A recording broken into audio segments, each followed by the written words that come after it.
Hi, this is Ernest Schmidt. I'm the founder of Palo Alto Therapy, and I just wanted to get out a quick video just talking about some of the tips I have for a lot of the stress and anxiety that I know I'm feeling and a lot of you probably are feeling with all this stuff going on with the shutdown and the coronavirus. So I thought I would do a quick video. As you can see, I'm kind of in my casual wear today. I think that's part of just the new life of video. But I didn't want to let that stop me from getting out, hopefully a message that's useful to you as you're coping with some of the stuff that's going on. So I just wanted to go over 3 quick tips. Every one of these we could go into a lot more depth, but I didn't want to take up too much of your time. So just thinking about the 3 top tips for now would be, one is just this idea that although you may not be feeling the impact of what's going on, some of you may be feeling like you're adjusting to it better than others. One thing we know about stress and this kind of level of adjustment is that whether you're feeling stressed or whether you're feeling anxious or whether you don't feel that way, you are going through quite an adjustment. Like there's no question, if you're in the Bay Area, something's changed, you know of something happening. So just keeping that in mind, that as therapists, we realize that although even if we don't report like emotional disconnect or concern, we are actually being impacted by stress hormones and that kind of thing. So just keeping that in mind, even if you feel like you're doing well, that's great, but I wouldn't let that stop you from following the simple principle of trying to keep things as normal as possible. So obviously most of our schedules are totally thrown all over the place, but trying to have some sort of normalcy, trying to keep some sort of routine, or doing as best you can to create a routine, that would be highly advisable. Easier said than done. I'm still working on my own kind of schedule here, but it is something that I try to follow myself, try to create sort of a general rhythm to the day.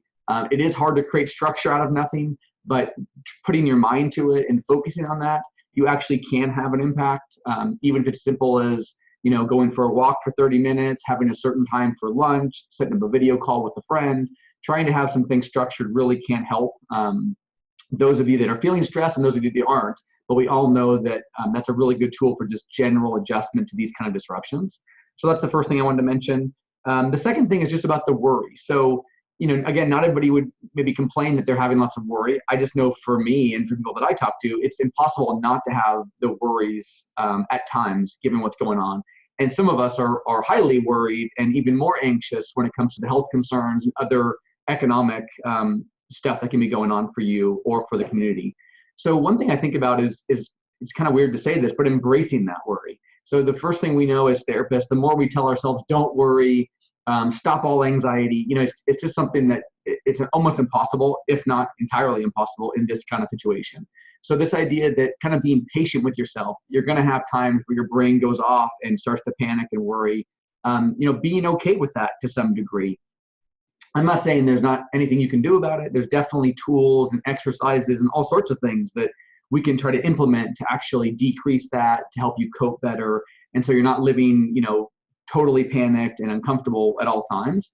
But one of those techniques is just being more okay with the idea that it's normal to worry. In some ways, I'd say it's abnormal if you didn't worry right now. So one thing I've been trying to do is just, you know, have that same kind of patience with myself. If I start to find myself worrying, I try to pull myself back to the moment and just say, you know, there's not much value right now in getting too far ahead of myself. I try to have sort of a mid to longer term approach where I'm like, well, I'm going to take it sort of, you know, week by week. Some days if I'm really struggling with worry, I try to take it day by day. But this idea of just trying to almost put that aside, and as long as I'm feeling like I'm doing my proper planning, because there probably are some action steps you could take that are reasonable, that are actionable, then that's not really, you know, negative worry. It's really action steps that can be taken. So there's some benefit in that planning and then implementing that new action step.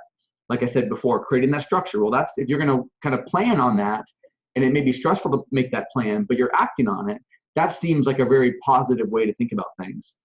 If my worry is just sort of spinning out of control about what's next or what if this happens, if there's not much I can do about it, I try to bring myself back from that place. Again, easier said than done, and I'm not a master with these things, but we do have a lot of skills and tools helping people with anxiety and worry.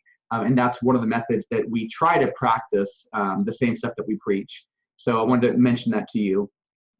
The other last one, which is a little bit, I guess you could say it's controversial, because I like to think of this idea of like thinking on the bright side. So if anybody says that to me when I'm really stressed out or anxious, I want to wring their neck. So, or if I'm depressed and somebody says, oh, think on the bright side. So I don't mean to come across as condescending when I say that. We all are entitled to all the worry. Some of us really do have much more dramatic things to deal with now than others. So I don't mean this in any way of you have to or you should. But if you find yourself having a day where you start to think about some of the positive things that could be coming from this, or some of the things that you're sort of excited about, some of the adjustments, then I like the idea of sort of just kind of fueling that fire a little bit. So, you know, again, some days I may wake up and I have more negative, depressing thoughts about this whole thing, and I can't see anything positive. Other days I may be thinking about, oh, it's kind of interesting to try out these video technologies more. Or I get to see my sister, who I don't usually see because she's not in town, and we've been having more video calls. So if I do find myself having a bit more of a positive view, I just let myself run with that a little bit longer, and that helps me feel better. Whether it's, you know, super productive, I don't know, but I just know that it helps my mood, helps my anxiety, and it helps me kind of stay a little bit grounded in there are some kind of cool adjustments that we may learn from this process. Again, I'm careful to say this because I don't want to make this sound like a good thing at all. Obviously, none of us would want this. People really are struggling and hurting. But it is something that I'm trying to do for my own mental health, and I try to pass these same things on to our clients, to you all. And this is something that we just try to find that balance of what's reasonable, what are some methods you can take, and still take actionable steps.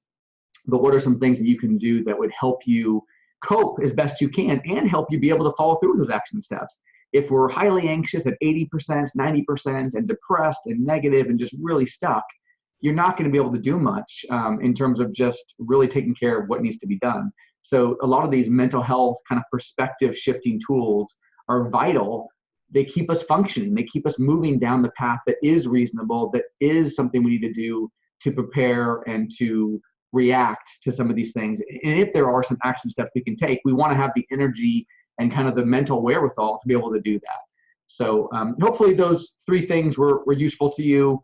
And we're happy to share more of these kind of tips if this is of interest. If you find this stuff valuable and you want us to do more of this kind of work, or videos or webinars or support type programs, please be back in touch with us. Send us an email and we'll try to meet the demand and see if we can be of any assistance. Thank you.